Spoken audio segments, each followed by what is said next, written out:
You are the 16th director of the NIH. You're the only person who was appointed by two different presidents. You were initially appointed by President Obama and then subsequently by President Trump. So as a person who co-discovered the human genome, was it harder to discover the human genome or be appointed by two different presidents?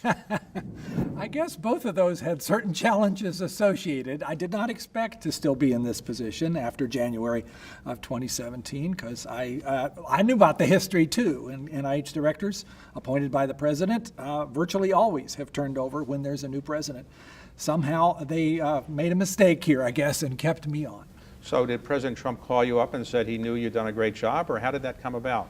I got a call saying, we want you to come to New York and meet with Trump in Trump Tower a few days before the inauguration so that he can talk to you and interview you and get a sense of whether you're somebody that he might want to keep on. So I went. Okay, so you went to Trump Tower? I did. Now, you seem to be a man of simple taste, so I suspect you were not a big shopper in Trump Tower stores before? I had not been there before. You're quite right. I rode the bus from Washington to New York for my interview. I suspect I may have been the only person who rode the bus to an interview in Trump Tower, but there you go. I'm sure that's true. So how was the interview? I had less than half an hour with the president-elect for him to ask me a few questions and a few other people in the room also.